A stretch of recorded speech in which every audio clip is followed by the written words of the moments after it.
Hello, everyone. Thank you for joining today's session, Employer Direct Contracting Strategies with Clinical Centers of Excellence, COEs, how to drive high value, high quality, and appropriate care for your workforce. This webinar is sponsored by Contigo Health. Contigo Health creates new ways for clinicians, health systems, and employers to work together. Contigo Health's products support a common goal for all stakeholders to increase access to high quality care, enhance employee engagement, control costs, and get employees back to work and life faster. With the addition of Health Design Plus, a leading health plan administrative service, and Center of Excellence administrator, Contigo Health delivers even more comprehensive services that can help optimize employee health benefits. I'm Sean Edwards from World Congress and Validation Institute. I'll be introducing today's webinar. A couple of housekeeping items before we kick off. I'd like to explain how we're handling questions. Due to the number of attendees, participant lines are muted. However, if you'd like to submit a question for our panel, please do so using the Q&A feature that you see at the bottom of your screen. We'll answer all questions that we have time to address today. Please note the webinar will be recorded. You'll receive an email with a link to the video so that you can view it again. I'd now like to quickly introduce our speakers for today. Linda Brady is the works on healthcare strategy and policy at the Bowen Company. Michael Hattery is an executive administrator at Emory Healthcare and Emory School of Medicine. Britt Hayes is the chief commercial officer at Contigo Health. Sheila Sabajo is U.S. healthcare leader at General Motors. And Peter Hayes is President and Chief Executive Officer at Healthcare Purchaser Alliance of Maine. And without further ado now, I'd like to turn things over to Peter to get us started. Yes, good afternoon, everybody. We're delighted to be here, and actually my role is going to be really easy. We've got a really distinguished panel of speakers that are very passionate about the topic, so we'll get the conversation started. We really wanted to kind of just set the stage a little bit. This really is, the context of this is, you know, what would be the reasons, and explore a little bit direct contracting with purchasers, with health systems and providers, and why they may be considering doing that. So with that, what we'd like to do is just kind of, you know, start a general conversation. We're going to kind of keep it informal and kind of just have conversations between us as we go forward. So starting with that, you know, really the first question, which will really be directed to both Sheila and Linda, would be, you know, why centers of excellence? Why direct contracting? You know, why should employers start thinking about moving away from fee for service and moving to a different model, and some of the reasons why they might be doing that? And with that, I'll let either Sheila or Linda kind of kick it off for us. Thank you. Wonderful. Peter, thank you so much. You know, it's kind of interesting because at GM, I would say we've been on a journey, and we've probably been on a journey, you know, probably dating back to 2015, and really taking a look at, you know, everything in healthcare, the healthcare delivery system, you know, just the flow. And we really took a step back to look at what I call the patient experience, and basically how to improve upon it and how to gain efficiencies in the system at the same time. And for us, the reason that we absolutely started on a journey to what I call value-based care or direct-to-employer contracts was because we knew the fee-for-service model wasn't working, right? It's a sheer volume game. Give me more volume, and I'm just going to give you a unit price, and there's no accountability to it whatsoever. And in the value-based market, there's truly accountability at the provider level, accountability at the system level, and honestly, you know, creation of what I call quality markers that show that improvement. And at the end of the day, what it's really about for our GM and our employees and our family members is we want the best health outcomes possible for each and every individual that is cared for by a provider. And so for us, truly, why would we make a shift from, you know, the volume game to what I call the quality game? Is because at the end of the day, we really care about the improvement of people's health. And to me, the only lever that we've seen to make a tangible difference in the healthcare delivery system is absolutely value-based care. Linda? Yeah, Sheila, I echo your sentiments exactly. We're spending all this money as individuals and as employers, but we can't say that we have a healthier workforce and a healthier outcome. And we've tried numerous levers. We've had different plan designs, different plan types. We've tried cost-sharing strategies to try and make healthcare more affordable. We've educated our population on better uses of care and better avenues and points of services. And utilization is coming down, yet costs keep going up. And we, again, do not have a healthier overall status. So this was a chance to start talking directly to those people who actually can influence outcomes, who can influence the impact. And so that's a lot of what's driving us around our strategies for direct contracting. Thank you. And I guess, I'll direct the question to Mike. As a provider, what would be some of the reasons why are providers sort of interested in a different relationship with purchasers and moving to direct contracting, and some of the things that were just described about, accountability and risk-taking and other things? Can you kind of share, sort of a provider's perspective on why this is of interest? Yeah, happy to talk about that. But before I do, I want to get back to the points that that Sheila and Linda made. As a provider in a partnership like this, and you'll probably hear the word partnership come out of my mouth multiple times, we view it as our obligation to partner with the employee, to make the employer, to make sure that their employees get the right care at the right time, so they're not getting unnecessary care and they're not skipping care that they really need, and helping focus on return to work and improved absenteeism and the overall health status of their employee population. So that's our obligation that fits exactly with what the employers that we work with are looking for. So the benefits for us, Sheila said it's a volume game in a fee-for-service world. It's still a volume game for us as a healthcare provider. So in no particular order, but volume is important to us. But these models are really about that partnership. If you've been on the provider side, you're very familiar with these sometimes antagonistic relationships between provider and payer. And these relationships are entirely different. These are partnerships that we have as a provider with an employer. We're in it together, truly. And we get benefit, both financial, but also just rewarding benefit from knowing that we're returning the employees to their homes and their employer in a better state than when they came to us. We at Emory like to talk about giving patients their lives back. And when we're in these kind of relationships, we want to give employers their employees back. So the collaborative model that we have in these relationships is just entirely different. We're focused on the same thing together, rather than trying to fight about, is the insurance company going to give us pre-cert for this care, and then are we going to get paid for it? And Peter, if Michael, I could pick up on that point. Oh, I'm sorry. Yeah, if no, I could just go right ahead. I was just going to jump on really quick to Michael's comment. This is Linda. And I have to say, one of the best outcomes of our direct to employer arrangements and direct contracting is the fact that we're at the table with the providers, not with the insurance plans or the administrators. We're actually talking to the providers. And it allows us to partner with providers in many unique ways, one of which is collaboration and brainstorming on pilots, clinical approaches to different cares, really emphasizing the uniqueness of a commercial workforce and why we have to improve and leverage technology on not just clinical care, but also on access. So it's led, from our perspective, our partnerships have led to a number of innovative solutions and better value and better experience for our members. Yeah, and I was just going to pick up on that, I guess all of those points actually, but to Mike's point with respect to partnership, and I think, as we talk about sort of the evolution of these models, the nomenclature centers of excellence has obviously been around for a time.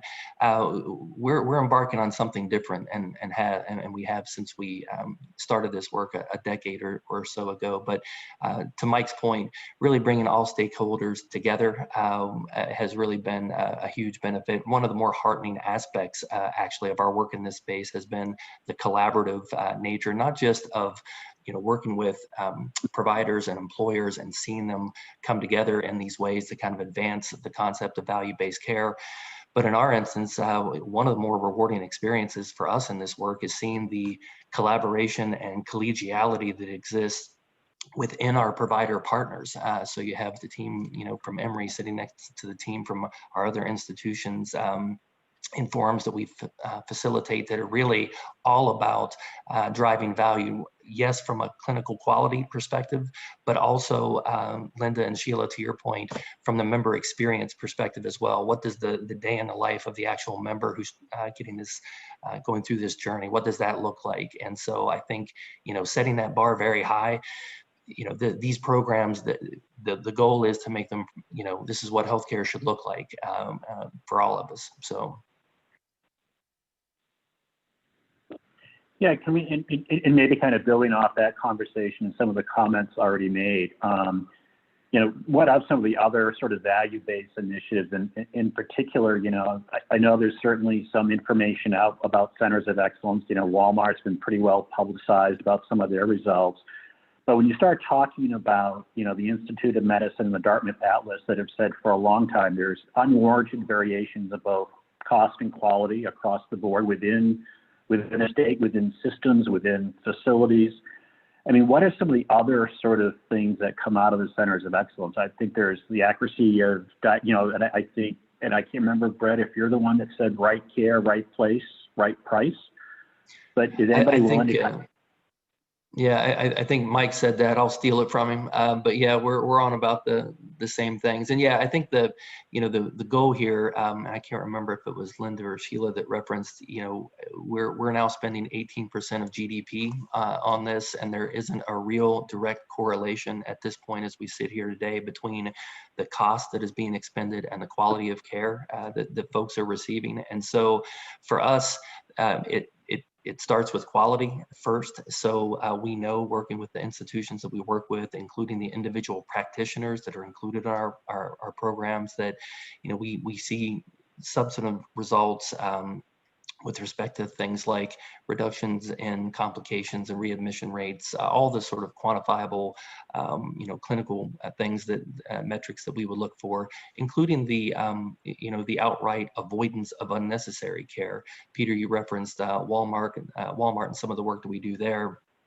Very well published in Harvard Business Review and other things, speaking to their experience. We're 50%, 50 plus of spine surgeries that somebody tells a patient in their home market, you need surgery, and as it turns out, in over 50% of the cases, surgery is not required. And so from the employer perspective, there's obviously savings involved there, but it's savings that comes as a result of getting people the most appropriate, highest quality care possible. And so leaders like Walmart and other folks that we work with, and others on the call here today that are thinking this way, we're seeing downstream positive monetary gain, but it's coming as a result of doing the right thing for each individual patient that comes to our door. Anybody else want to kind of weigh in on? Well, that? Certainly. This is Linda, and I'll just reemphasize that the key thing. It's any center of excellence program that you deploy. One of the core elements is the assessment. Is it the right kind of care? When we have a health system that's focused on volume, and that's where the emphasis is, all too often people are not getting the right diagnosis, the right care. They're getting services they may not need. They're getting services that may harm them and actually lead to further complications. So any program that you embark on needs to ensure that you have some type of multidisciplinary review or assessment on that individual's case to make sure that the step they're about to take or exploring to take is the right next step in their treatment plan and their care plan. That's critical. And I'd say that's the first thing I look for when we're looking and considering a Centers of Excellence program. Yeah, and I'll reiterate that. Go ahead, Mike. I'll reiterate that from the provider side.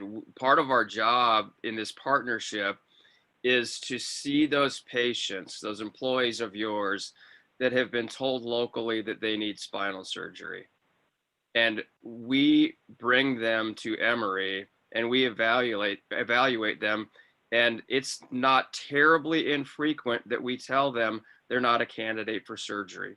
And we explain why that is. And it's not fun for us to be the bad guy.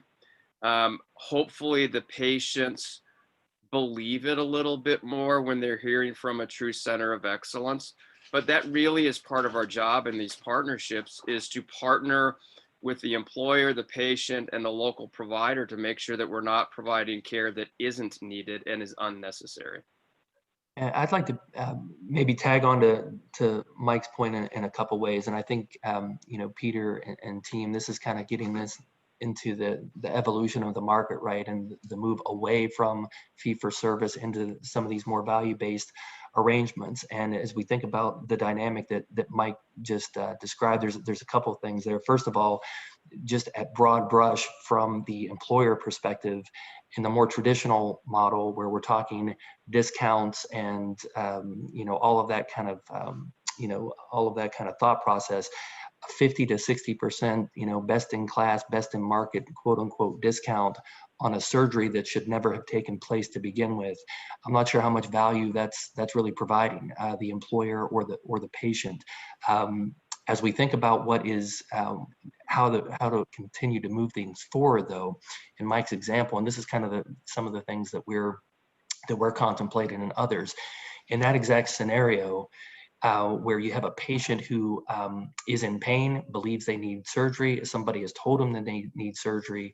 One of our centers with a multidisciplinary team gets their arms around them and makes a determination that surgery is not required. Well, then the question becomes, what next? Right, you still have a patient who is in pain, and whether it's more conservative therapy that's required, there may be you know, other complicating issues, so on and so forth. Really, that baton passing back into the local market, back into the local provider, and working within the employer's other ecosystem benefit partners, quite frankly, whether it's carriers or navigators or whoever else might be touching those patients.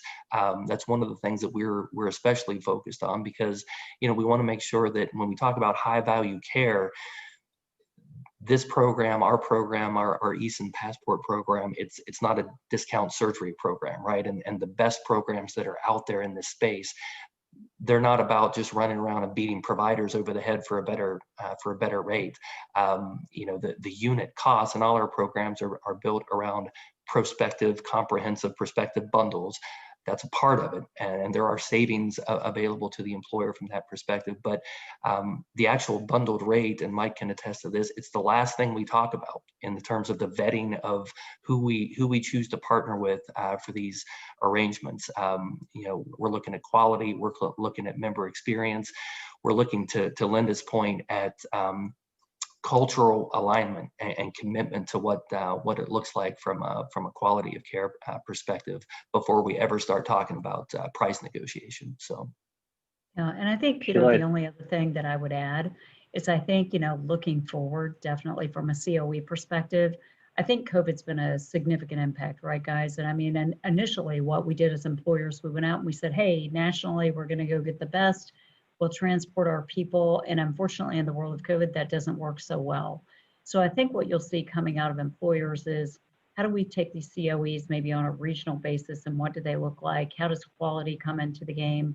And I think, Britt, even with what you referenced, and I'm a big believer in what I call coordinated care management across the board, but I really think that we'll be looking at it too from an episodes of care perspective. sure. Meaning with these COEs, we want to make sure that, you know, even if it is the back surgery that has to occur, that back surgery has a beginning and has all the way through PT and getting them, you know, back to work in what we call an expedited and healthier manner.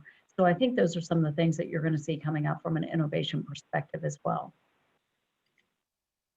Yeah, a couple things. I've been kind of following questions coming in, and actually might be timely to address some of them. One of the questions was, you know, what is the ROI, or what's the business case for a purchaser to do centers of excellence? You know, I'll share from our perspective. We're partnering with a center of excellence that some of the clients in Maine have, you know, implemented. And prior to this, for some of the common procedures like knee and hip replacement, spinal procedures, the entity in our state had about a 650% variance in what they were paying for those procedures across the health systems in the state on a fee for basis. And what they have realized, which has been articulated here, is yes, they're finding for hips and knees, about 20 or 30% of the procedures really don't need to be done because patients haven't tried more conservative treatments. And it's a shared decision-making model. The patient's talking directly with the surgical team. They're choosing to get other therapies. And when they follow up, only about 2% of them ever go back and have the surgeries. They follow other pathways. And the results have been, so there's lots of care that is redirected to more conservative treatments. And this entity, they're saving about 22%, 25% on all the procedures. And the real payday is when you look at the net promoter score from the patient experience for a lot of the traditional health plans, they're in the low single digits. The net promoter score for this particular center of excellence is in the high 90s. So it's a much better patient experience. So I think, I don't know if anybody else wants to contribute. What is the valuation for a purchaser? But any other perspectives might be helpful to the audience that's listening. Yeah, I'll go first real quick and defer to the team. I referenced earlier the Harvard Business Review piece that was published here a couple years ago with Walmart data. And we've been fortunate, Walmart has given us a lot of data, Lowe's right before that, another Harvard Business Review piece. So independently sort of, published materials, some of the more comprehensive pieces published around this topic. And Peter gets right at exactly what you're talking about, just the value over time from a patient experience perspective, as well as very direct savings. Then one thing I would add, to our one of our earlier points is one of the things I think that all of us are committed to is making sure that these programs are as accessible and as available to as many employers as possible. In other words, you don't need to have 100,000 Lowe's members on your plan for these concepts to work very, very well. And so, would underscore all of those points and defer to my colleagues. So I'll jump in and just reiterate it is, better outcomes. And I do fully support the fact that our members have a better experience when they go through these programs.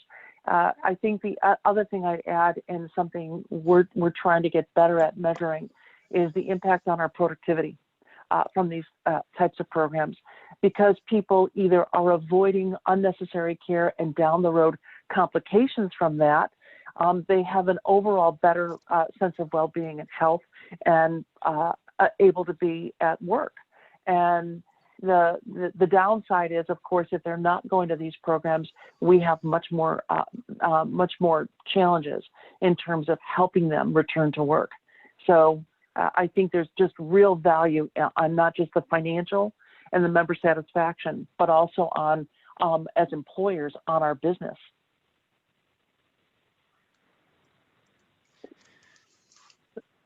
Another question that's kind of come in and actually kind of directed to Sheila and Linda.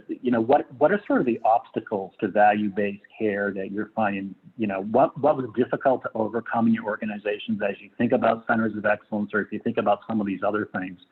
And how do you actually get the patients engaged and really thinking about these, whether it's different incentive structures or education or word of mouth? Just how do you actually get that patient to really focus on getting high value care?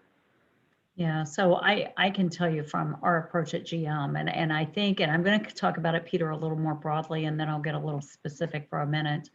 I think the key thing that you have to do, you have to have the right partnerships. And what I mean by that is, and I think this is the same for Boeing as it is for GM, and I call it the enabling partner. So when you know that you're going to go down this road very early on, you've got to have your carriers on board with you, because it's going to be a very different model than what they've ever been accustomed to before. And they are absolutely part of the enablement team. If you don't have them on board, then you better have a really good game plan of how you're going to get this thing administered and how you're going to go out to do that portion of it. So I think that's one. I think two, definitely you need to take a look at the markets that you're in, and take a look at what I call from the board level all the way down within these health systems or provider systems, whatever approach you're going for. Are they bought into value-based care? Do they have it in their commercial market? Do they have it in the Medicare market that they're playing in? What is their experience? What have the results been? Because I would tell you that is key. when you're looking at any market and how much competition you have within that market. I think internally for leadership, it's definitely getting them comfortable with a very different option that people are going to have, because you're going to put it out there as an option. You're going to have to incentivize it very differently. You may have to think about in network and out of network. Do you even have an out of network benefit? Very, very differently. And I think the other thing that you've really got to get comfortable with is you've got to take what I call the employee perspective into account. We did a lot of surveying. We did a lot of design thinking sessions with our employees to really understand with them what was important to them. And even one thing that we have with Henry Ford that I was adamant about from the very beginning, and this goes back to experience, is we wanted a concierge model built within Henry Ford that didn't exist. And the reason that we wanted it, I kind of called it the white glove, high touch service, because I knew at the intake all the way through this was going to be really critical for our members. And we had to get something that was going to stand out. You know, if I'm a healthy patient, what is in it for me? If I'm a patient that has chronic conditions, what's in it for me? And if I'm catastrophic, what's in it for me? And so you really have to think about it from that realm and that perspective. And just being at the game for a few years now, partnership. And when I say partnership, even when it comes to new hires, when it comes to annual enrollment, Henry Ford is at our side. They are literally at our side answering and presenting with us to the employee population so they can understand how does the system work and what's in it for me. So those have been definitely the key differentiators for us.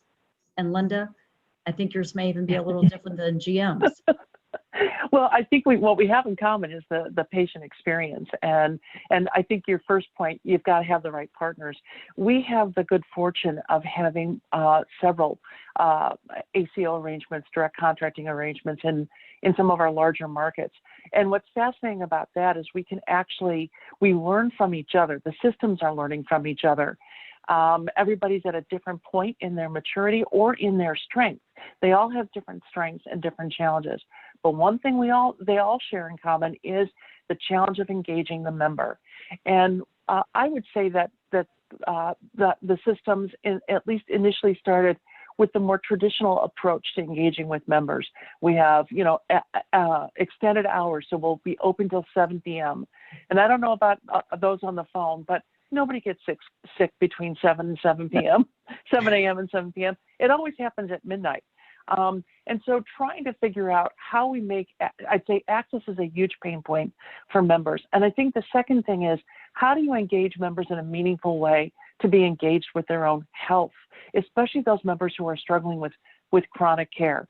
So data is another really big challenge, making sure that our partners get access to the data that they need, and they're integrating that data, and they're using that data to appropriately reach out to members. And then the final thing I'll say is around what I would describe as non-traditional delighters. The health plans, they expect you to be available, or the health providers, have certain hours if they're not using technology to broaden access. But really you have to broaden access, but also think about other barriers to health. It isn't always just cost, and it isn't just about access. It sometimes can be a transportation issue. It sometimes can be an understanding issue, or making sure that you are looking at what I would describe as the non-traditional barriers, and how are you going to address them and help members solve for those barriers so they can get more engaged. And I also think the partnership involves that give and take, that the shared decision making, where members are more engaged in what's going on with their health. They understand why they're getting certain prescriptions. They understand their choices in some of those methods. And you start to build that trust element as well. Yeah, touch on that as well, and then would be interested in Mike's comments from the provider side. But on the point, Linda, about having the patient in the middle of this decision-making process, I think that is just very, very key. So we talk about the multidisciplinary team within our centers, but it really starts with the patient. And just to kind of pick up on a couple of the other points that were that were made, really these programs being kind of an extension of the broader population health apparatus. And so when we have a scenario where perhaps surgery is not the most appropriate path, we've talked about, perhaps there's a BMI issue, there's a smoking cessation issue, there's something else that needs to be going on. It really requires, partnership with the other ecosystem partners, whether it's carriers, whether it's navigators, whether it's, anything else that's deployed, within the employer's health benefits ecosystem. And so, there's a lot of juice there that gets well beyond what is kind of in traditional scope for these programs. And I think the more forward-leaning players in the market are thinking along those terms, where it's not just about playing well in the sandbox with other, with either other key stakeholders. It's really stacking hands and, being on, team employer from the standpoint of making sure that, all of those things can coexist well with the patient top of mind. And Mike, I think I might have interrupted you, so I'll defer to you from the provider. No, but I think Sheila talked about concierge and white glove, and I'm not entirely sure if this is 100% by design or if some of it's just not organic. But we work with Walmart, with Contigo Health, and when we have a Walmart patient coming in, we say, oh, there's a Walmart patient coming in tomorrow. When we have a Coca-Cola patient coming in and Coca-Cola is, right next door to us, we never say we have a Coca-Cola patient coming in, because we don't have that same level of partnership with Coca-Cola that we have with Walmart. So there are some concierge-like services that are designed as part of the intake and then follow up, but it's just different to our whole organization when we know that an associate from our partner is coming in for an evaluation today or coming in for surgery today.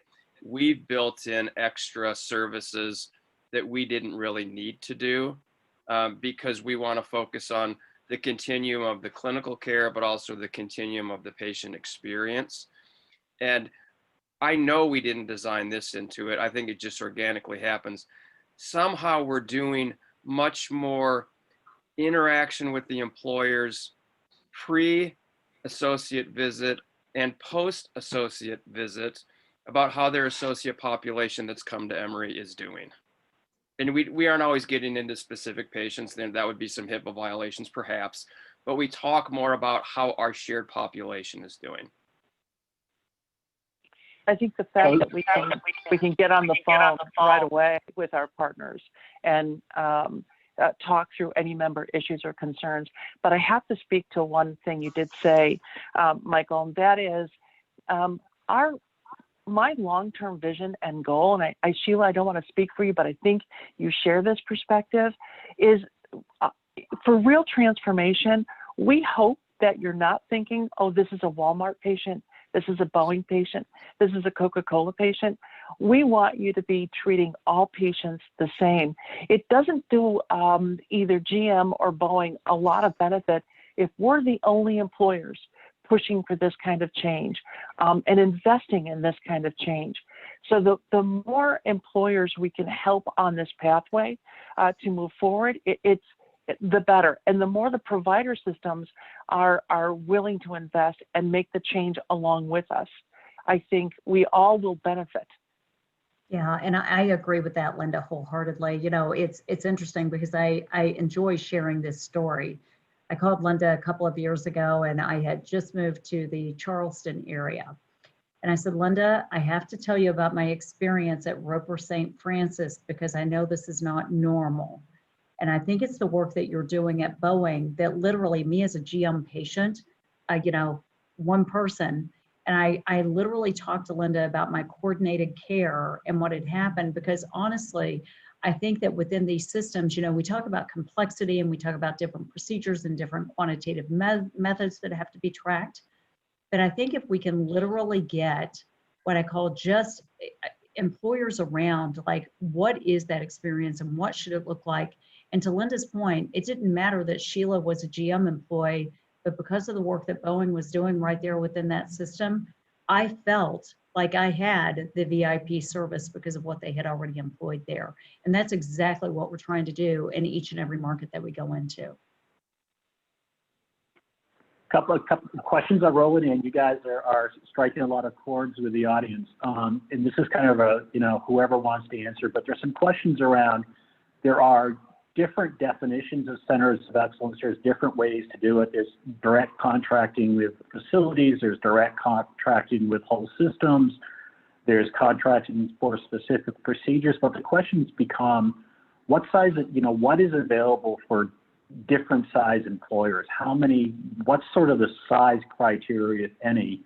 I know some that I referenced the Center of Excellence program we're using that has about 1,000 employee threshold. But maybe some can talk about what you're seeing, what different models are, and woven into that is, can you do it? How are centers of excellence that some of the BUCA health plans are offering maybe the same or different than what? So anybody that would jump ball, anybody that would like to kind of address those couple of issues? I actually think Brett or Mike, it would be best kind of answered by you, just knowing the roles that you play. Because I think as employers, and Linda and I chat about this all the time. I said, Linda, we've got to be the voice and the teacher to really make the change, regardless of what size employer you are. And whether you're coming through, a broker, and what does that model look like? And should it look any different or should it be the same?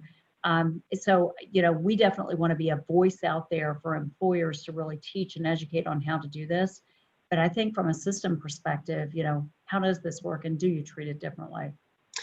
Yeah, I can maybe take the first swing of that. And Peter, I think that 1,000 employees line of demarcation there is probably about right. We have seen in the market a move further downstream.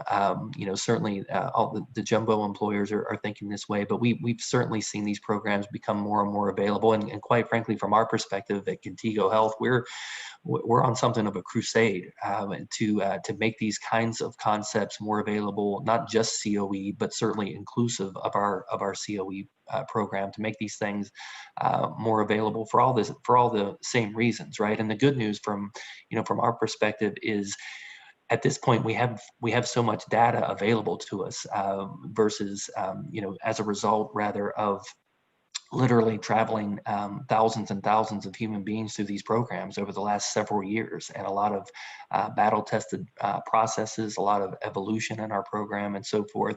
But the point is, we're no longer guessing with respect to what the value is from an individual patient perspective as well as an employer perspective. And we know that you don't need 20, 30, 40,000 people in your plan for these programs to be effective. Mike, I'll defer to you from the provider perspective on that as well. I mean, just to be frank, I think the process that we've been going through with Contigo has been very helpful, because they almost serve like a group purchasing organization where they can work with dozens of 1,000 employer groups and build contracting with them, and then go out and sign a universal contract with a center of excellence like Emory. It would be a bit impractical for us to go employer to employer and work through the contracting process for real small employers. But when these smaller employers can get together and then work with a direct contract as a consortium rather than as independent organizations, I think that there would be potentially a lot more opportunity in a manner like that. Yeah, and I think from the employer side of that equation, as we think about employers that are a little bit more down into the that mid-market space, and obviously would include in that constituency the brokers and consultants, the benefit advisors who are charged with kind of deploying some of these strategies. There's a little juice versus squeeze equation with respect to just making sure that, and that's part of this, is making these things as scalable as possible, as operationally efficient as possible. Because when you get, a little bit further into that mid-market space, then you're talking about things from not just a volume scope perspective, but also kind of those nitty-gritty operational details with respect to eligibility. And 1,000 life group may have stop loss involved, and some, some considerations around just the transacting of those kinds of things. So it's a little bit different, but but certainly all available to us. And I think those of us who are trying to lead in this space are getting at all of that. Hey, Brad, I got a direct question kind of coming your way, and I think I should have framed it up at the beginning, but the question really is, what is a center of excellence? What does it mean? What are centers of pretty good? Can you talk about, when you talk about a center of excellence, what does that mean? Is it a health system? Is it a facility? Is it all the way down to individual providers, surgeon level specialties? Yeah. So can you kind of describe and what criteria are sort of used to designate something as a center of excellence? Yeah, for sure, and we obviously get that question frequently. And for us, it's excellence across the entire spectrum, Peter, of what you just talked about. So certainly from a clinical perspective, and within each of our clinical service lines, there are very specific quality metrics that are applied. Yes, at the institution level, but more specifically and more granularly down to the individual practitioner. The other thing that I would note there is inclusion into our particular program. First of all, there's a very rigorous process to get into our program, a 5-step kind of process, as Mike can attest, that concludes, by the way, with a site visit where we literally go walk a day in the life of the patient from the time they show up at the front door to the time they're discharged and so forth. And so for us, excellence means not just clinical excellence, but also kind of cultural, philosophical commitment and alignment to what the member experience looks like. This inclusion in our program is not a permanent seat on the bus, right? You become part of our program, and then you become part of an ongoing process where we are constantly keeping score. Our centers, they know how they stack up versus their peers and so forth. And I would say from that standpoint, that's another area that, quite frankly, we've been just extremely heartened by, as I mentioned earlier, just the level of collaboration and collegiality that exists within our provider partners. There is a constant sort of raising of the bar that's required. So hopefully in all of that, I got around to answering these are not centers of adequate, they're not centers of pretty good. These are institutions and individual practitioners that are deeply committed to raising the bar from a quality perspective, across the board, clinically and from a patient experience standpoint. Another question that's kind of come up, which I think is fascinating, basically, and anybody that wants to, talk about COVID and the impact. But a question has become, what about centers of excellence for primary care and mental health? How is that sort of woven, behavioral health? How is that sort of woven in? And I do know in the program I reference, especially for bariatric surgery, the mental health component is really important to make sure it's the right thing for the patient in the right frame of mind. Is anybody looking at centers of excellence for primary care and behavioral health and those types of things? Anybody, either Sheila or? Yeah, I think directionally, Peter, where things are going, and I don't call it primary care, I call it advanced primary care. To me, it's advanced primary care a little bit on steroids. And I think as employers, we're looking at all kinds of methods around that, right? And we're looking at, from a quality perspective, how do you piece it together? Is it a COE model? Or are you going to work with specific, what I call provider groups within certain locations? Are you going to build it into your direct contracts? Or are you going to build it in as a COE model? So there's a lot of flavors out there that I think that you're going to see coming down the path very shortly. I think the other thing, when I think about even behavioral health, so I don't have a COE model, but what I do have is a direct contract with tremendous influence with how we build in and achieve our quality metrics.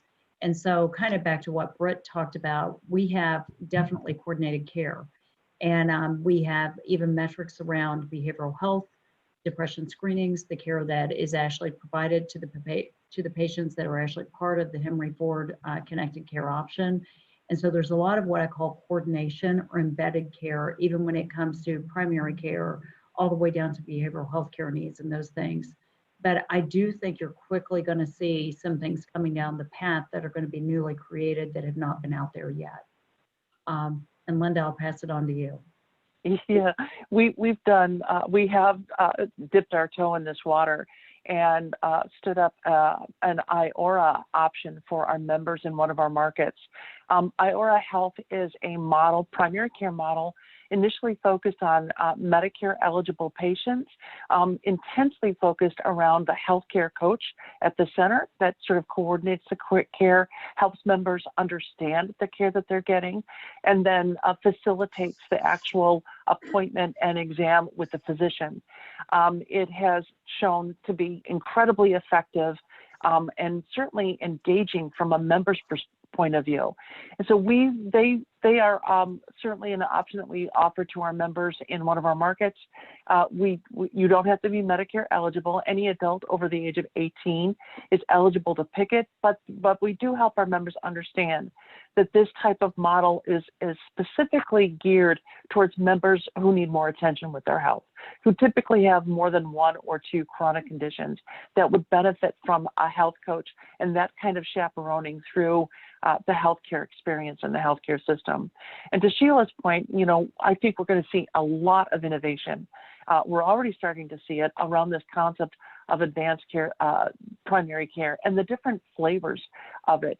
In our direct contracts, you know, we're putting more and more emphasis on where the investment is when it comes to primary care, investing in technology so that you can free up primary care provider time. So they're focused on those patients who actually need to have that time with primary care. And then the final thing I'll say is one of our ACOs is well known nationally, particularly in the area of behavioral health and collaborative care.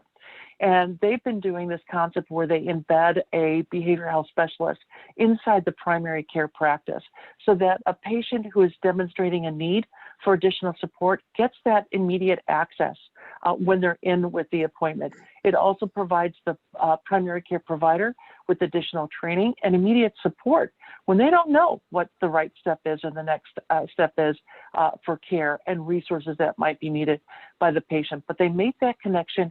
And with behavioral health, making that connection immediately is, I think, the key to whether or not a patient actually goes on to additional care and support, which is very much needed. And this particular system was doing, you know, more work in this area and had embedded the solution in many of their clinics. And they took what they were learning and this model, and they brought it to our other ACOs. And this is an example of how our direct contracting in more than one location with more than one system has been a real benefit because they are learning from each other. And now every single one of our ACOs has some view or some flavor of that integrated and embedded behavioral health specialist in their primary care clinics. Thank you. Sheila, a question, I think it's a great question. I think it's really telling that, and the question comes in, you know, GM announced a partnership with the Henry Ford Health System. What is the status of that partnership? And did GM have to lead Henry Ford, or was it the other way around? So I think it really might help purchasers understand how to go about starting the conversations. Yeah, I've got to tell you, that is a great question, Peter, and a question that I really enjoy answering. And I've got to tell you, it comes back to the due diligence. And even when we looked at the Detroit market, I would tell you that we looked at every system within that market. We had conversations with every system in that market. You know, even when it came down to the RFP and what was sent out. And I think it very quickly, I would say it narrowed down to what we call the top two, not even the top three.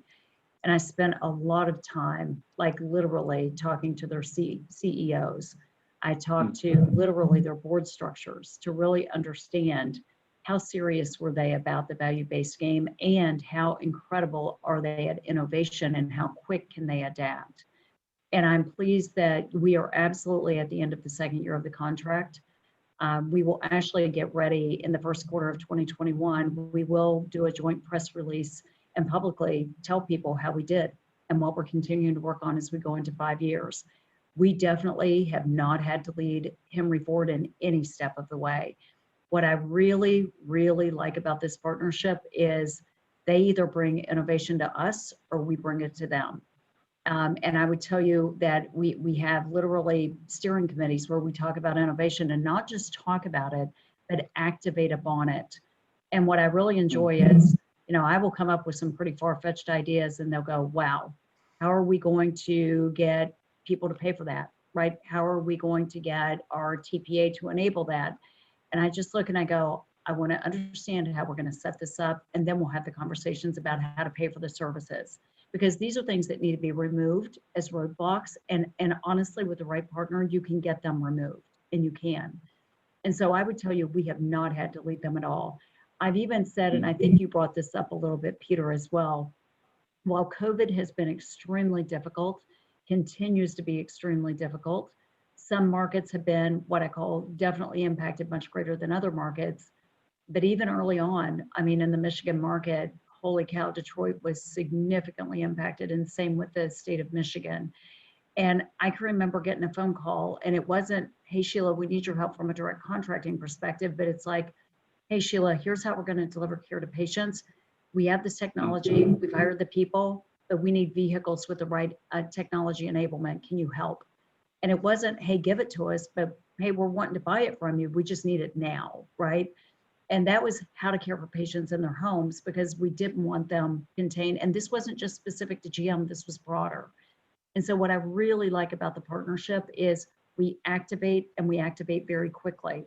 There's things that literally, as part of COVID, I mean, I said to them after what I call COVID round one, let's talk about the services that have been delivered, what you've delivered, how you've delivered it virtually. And not only how do we continue delivering these services virtually, but how do we escalate it beyond belief? And there are things that we're doing that literally, I mean, we would have never thought about doing before COVID because of the enablement of virtual health. And so the way that I look at it is COVID has been a great enabler as well to really think about innovation and virtual care very differently. But I would tell you, get a partner who is extremely innovative and doesn't just talk about it, that actually has a history of actually activating it. And that's when I think that you'll have the right partner. I know for us, that's made all the difference. Yeah, I underscore that 1,000% from the employer perspective. We're having, first of all, just a quick timeout. I know we have providers actually on the call today. And so just a general and sincere thank you to all of our healthcare workers, all of our institutions. Every 2020 has been a little bit more than challenging. So just real appreciation for the work that y'all do every single day. But Sheila, to your point, we're having lots of conversations. I think the post-COVID world is going to look a little bit different. I think for sure, yeah, sort of underscoring this push toward innovation and kind of further forcing some of those discussions with respect to how this can look and so forth. But specifically with respect to, you know, our world in the COE lane, a lot of discussions that we're having with employers, particularly the ones that are a little bit more forward-leaning, are around the sort of elective surgery suppression right now in the market, and just we're seeing MSK spend and so forth kind of going down, and what happens when the world kind of opens back up a little bit, and just thinking a little bit further forward with respect to strategies to be deployed and how they need to be accommodating those kind of things. But I think the larger point of undoubtedly, I do think this episode that we're all in and working through together, it is forcing some of those conversations 100% based on what we've seen. The one thing I'll add to that is COVID has revealed, it goes back to our, we're going full circle to our earlier point, that giving the employers a doorway, a pathway directly to the providers has been game-changing for us as an employer during a pandemic. The support we've received from our ACOs, we could not have gotten from any other resource or supplier. So, and I have to reiterate our deepest appreciation and respect and admiration for the whole provider community and what they're facing and what they're challenged with. Thank you. Brad, a question for you. Can you share some employer customer feedback about the CEOs, like CEOs and affiliated providers? Are employers renewing? Are they coming back year after year to kind of, can you share a little bit of sort of your customer experience? Yeah, Peter, you're kind of, I'm assuming that was me. I think I heard Contigo in there, but the customer service and employee retention or employer. Yeah. So yeah, we're fortunate. We're 100% client retention year over year. I think if anything, for lots of reasons, interest in these concepts and so forth is at an all-time high. Certainly, we're very bullish and proud of the work that we do specifically in this space. But yeah, just fantastic member experience, very similar to what you shared earlier. And beyond cost and beyond money, all very important, right? Employer purchasers, there needs to be a cost and financial savings element to this. With our program, there certainly is. But beyond all that, the more heartening and encouraging things with respect to the work we do in this space, quite frankly, have to do with the member testimonials that we see, just on and on and on about, this program changed my life, and I didn't know healthcare could look like this, and those types of things, which are somewhat anecdotal, but are very, very meaningful. And so, as HR professionals, as benefit advisors, look to contemplate these strategies, I can tell you, and obviously I'm not saying this is exclusive to our program, but certainly inclusive of our program, is these are extremely popular programs from a, in terms of a voluntary benefit that somebody can deploy. These are home runs. These are very popular programs. NPS scores extremely high, and we would like to think anchored off of real quality and a real drive toward, innovating the next new best thing. And again, working in collaboration and close partnership with folks like Emory and Geisinger and our other partners along those lines. As we kind of wind down the clock here toward the end, Linda, one last question kind of directed at you, and we were supposed to kind of get to it in the body, but can you talk about some of the other types of we're talking a lot about facilities and procedures. Can you talk about direct contracts for things like radiology and labs and other things that are also sort of in the mix when we're talking about direct contracting? Sure. So we've had direct contracting with large health systems, with multiple partners. We have direct contracts with health systems that don't have a lot of partners. We have a direct contract with a carrier-sponsored solution with one of the health systems. We have a direct contract with a medical clinic, Iora Health, in one of our markets. We've recently, and this was related to COVID, initiated a direct contract with a lab to help us organize testing for symptomatic members as quickly as possible. But we're looking at lots of different arrangements, particularly around some of the new challenges, not so new, I guess they're a couple months old, that if you have a workforce that needs to travel, and we do make things that fly, we have to sort of anticipate the growing demand for testing requirements in general prior to a broader rollout of vaccinations, and also a broader understanding of the impact of those vaccinations. So these are the types of things that we're exploring. We also look at solutions that help steerage when it comes to lab and review of certain, especially those imaging resources that do two things.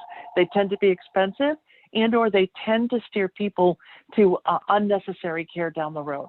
So we look at all those programs either collectively or separately, but when it comes to our ACOs and our ACO markets, we try to do things that are as integrated as possible. Our philosophy in general is do not take people's eyes away from their primary care doctor.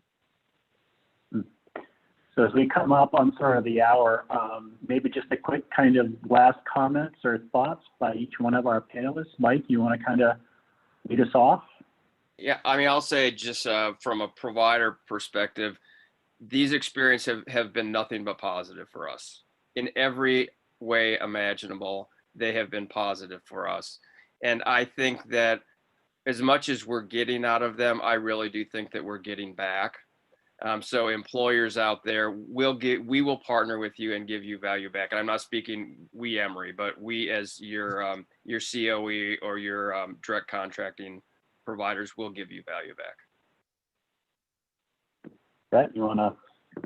Yeah, I would just absolutely echo that again, back to, you know, the term partnerships. I think the best iterations of these things are true partnerships between the provider side of the equation and the employer side of the equation. And it's been, you know, it's been fairly inspirational to kind of watch that dynamic evolve over the past several years, and certainly looking forward to more of the same moving forward. Yeah, and I think, Sheila, Peter, yeah. just from an employer standpoint, I would just say that definitely, you know, don't be afraid to pursue these relationships. I mean, I think this is one of the key ways that we are absolutely going to significantly change in a great way the delivery healthcare system. And it really is, at the end of the day, I treat healthcare as how would I want my family members treated? How would I want myself treated if I go into a system or need a service? And it really is about the health outcomes and living the best life that you can possibly live. And so think about the partnerships, and definitely make sure that you are looking within these markets to ensure that there has been people who have been at the game or are willing to take on the risk and drive the innovation that's needed to change the game. Thank you, Sheila. Linda, any parting comments? Was that me? Yeah, you know, Yeah. I think, you know, just to reiterate other comments, you know, we don't want to be in this alone. We want to help other employers wherever we can to do this. Whether we do this together in some markets where we might not have the full geographic footprint. We just want to be able to share what we're learning and encourage more adoption of these types of strategies. So thank you, everyone. It was a great discussion. Hopefully, you know, people in the audience have learned some things and maybe are interested in exploring it further. And I think with that, do I turn it back to Sean, closing comments or anything? Yes, thanks so much, Peter. Thank you to all of our speakers for being with us today. Thanks to all of you folks for joining us. And thank you to Contigo Health for making this session possible today. Just a reminder, today's webinar has been recorded. You'll receive an email with a link to the video so you can view it again. To access additional webinars and get info on how your organization can speak or sponsor, please visit wcwebed.com. Thanks again, everyone, for joining us. Have a great day. And this now concludes today's discussion. Thanks very much. Thank you. Thank Happy you. holidays.